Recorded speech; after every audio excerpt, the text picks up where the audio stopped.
दोस्तों, IDFC first bank के Q3 के नंबर्स आ चुके हैं। कैसे रहे हैं नंबर? विदाउट वेस्टिंग सीधा लेके चलता हूँ रिजल्ट की तरफ। देखिए, सबसे पहले समझ जाइए, लाख में दिया हुआ नंबर है और नंबर्स बहुत बड़े हैं, तो हमें 2 पॉइंट आपको पीछे से आगे करना पड़ेगा क्योंकि ये लाख में रिजल्ट है। तो प्लीज़ थोड़ा सा ध्यान दीजिएगा। अगर थोड़ा मैसी होता है तो उसके लिए अभी से माफ़ी, क्योंकि पता नहीं इतने बड़े नंबर्स क्यों लिखते हैं ये लोग। बट स्टिल मैं कोशिश करूंगा कि बहुत ही ईजी बात कर सकूं, तो ध्यान से थोड़ा सुनिएगा दोस्तों। सबसे पहले देखते हैं इंटरेस्ट अर्न में। तो टोटल जो इंटरेस्ट अर्न आया है दोस्तों, ये है, यहाँ 2 पॉइंट हम इधर कर देंगे तो 5,911 करोड़ रुपीज़ का, जो कि पिछले क्वार्टर में अगर देखेंगे आप तो वो था 5,469 करोड़ रुपीज़ दोस्तों। और एक साल पहले ये 4,429 करोड़ रुपीज़ था दोस्तों। यानी ईयर ऑन ईयर देखेंगे अच्छी खासी जंप है, और क्वार्टर ऑन क्वार्टर अगर आप देखेंगे तो फ्लैट टू पॉजिटिव आपको ये नंबर दिखेंगे। ठीक है, बात करते हैं इंटरेस्ट डिस्काउंट और एडवांसेस बिल की।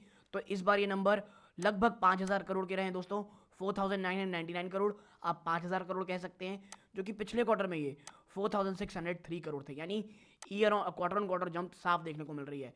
एक साल पहले ये नंबर 3,598 करोड़ रुपीज़ था। ठीक है, अब क्या बात करते हैं, अब देखते हैं इनकम ऑन इन्वेस्टमेंट में।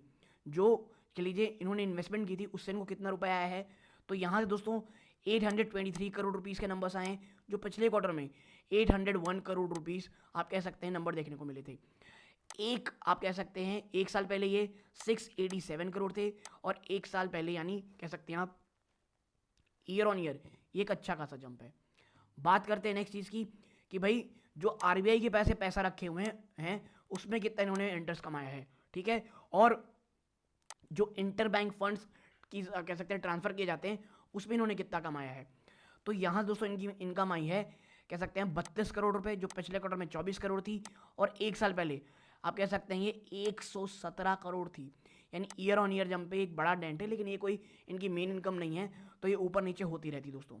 बात करते हैं बैंक्स की आज के समय में एक बहुत बड़ी इनकम की, वो है दोस्तों की चीज़ की, आप कह सकते हैं अदर्स की। तो यहाँ से ये कमाई दोस्तों माफ़ कीजिएगा, अदर्स कुछ और होती है। यहाँ से उन्होंने 56 करोड़ रुपए कमाए हैं, जो पिछली बार 40 करोड़ थे। अब बात करते हैं अदर इनकम की।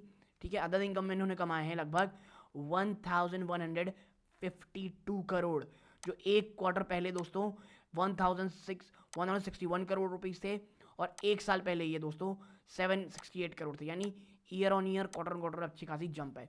और जब हम इन सबको जोड़ेंगे तो जो टोटल इनकम आई है दोस्तों वो है 7,064 करोड़, जो पिछले क्वार्टर में 6,050 आप कह सकते हैं 6,531 करोड़ रुपीज़ थी। यानी क्वार्टर ऑन क्वार्टर जंप है, ईयर ऑन ईयर भी जंप है। ठीक है, लेकिन सिर्फ नंबर देख करके दोस्तों खुश नहीं होना है, हमें देखना है कि इस बार क्या खर्चों ने कहीं ये जो कह लीजिए तेज़ी देखने को मिली या बढ़ोतरी हुई है उसे ख़त्म नहीं कर दी है। तो देखिए, सबसे पहले आप कह सकते हैं इंटरेस्ट एक्सपेंडेड में अगर आप नज़र डालेंगे तो यहाँ 2,626 करोड़ रही है, जो पिछले क्वार्टर में 2,467 करोड़ थी दोस्तों। बात करते हैं ऑपरेटिंग एक्सपेंसेस की, तो आप देखेंगे 3,177 करोड़ रही है, जो पिछले क्वार्टर में दोस्तों 2,894 करोड़ थी। यानी क्वार्टर ऑन क्वार्टर भी यहाँ पे आपको जंप देखने को मिल रही है। बात करें ये ऑपरेटिंग एक्सपेंस क्यों बढ़े हैं, एम्प्लॉय कॉस्ट देखेंगे तो ये 952 करोड़ रहे हैं, जो पिछले क्वार्टर में 918 करोड़ थे। यहाँ जंप थोड़ी देखने को मिली है, और ऑपरेटिंग एक्सपेंसेस भी बढ़े हैं दोस्तों 2,224 करोड़, जो पिछले क्वार्टर में 1,976 करोड़ थी। और जब आप इन सबको मिलाएंगे तो जो टोटल खर्चा निकल के आएगा दोस्तों वो है 5,803 करोड़ रुपीज़, जो पिछले क्वार्टर में 5,362 करोड़ थे, और एक साल पहले 4,428 करोड़। यानी क्वार्टर ऑन क्वार्टर छोड़ देंगे, क्वार्टर ऑन क्वार्टर जंप है ईयर ऑन ईयर, लेकिन कोई आप कह सकते हैं मैडनेस जंप नहीं है, कि ये जंप कोई ऐसी नहीं है कि पूरी की पूरी जो तेज़ी है उसे खा जाए दोस्तों। ठीक है, और जब हम ऑपरेटिंग प्रॉफिट देखते हैं, प्रॉफिट बिफोर प्रोविजन कंटेंजेंसीज, तो ये 1,260 करोड़ रही है, जो पिछले क्वार्टर में 1,168 करोड़ थी। यानी फ्लैट टू पॉजिटिव ये नंबर्स हैं दोस्तों। लेकिन जब हम नीचे जाएंगे कि हम देखेंगे भाई कि एक्चुअल टोटल कॉम्प्रिहेंस अगर नेट प्रॉफिट इस बैंक का कितना रहा है फॉर द क्वार्टर, तो देखिए 604 करोड़, जो पिछले क्वार्टर में 555 करोड़ थे। देखिए ये जो जंप था ना 555 करोड़, ये ऑलरेडी इस बैंक के लिए बहुत अच्छा था। और उससे भी ज़्यादा अच्छे नंबर देना, 604 करोड़ देना, ये अपने आप में बहुत फिनोमिनल है दोस्तों। ठीक है, तो मुझे लगता है ये जो नंबर्स हैं ये अपने आप में बहुत शानदार हैं। और एक साल पहले अगर आप देखेंगे तो ये 281 करोड़ थे, तो ईयर ऑन ईयर दोस्तों बहुत ही शानदार जंप है। अब थोड़ा देखते हैं कि हाल चाल क्या है बैंक के। तो अगर आप कैपिटल एडिक्वेसी देखेंगे कि भाई इतने पैसे होने चाहिए, 14.63 से बढ़ के 15.01 आ गए हैं, विच इज़ गुड। ईपीएस नजर डालेंगे तो 0.88 से बढ़ के 0.96 हो गए हैं, और 0.45 से बढ़ के 0.96 हो गए हैं। अप्रॉक्सीमेटली डबल जंप है ईपीएस में year on year, which is also phenomenal.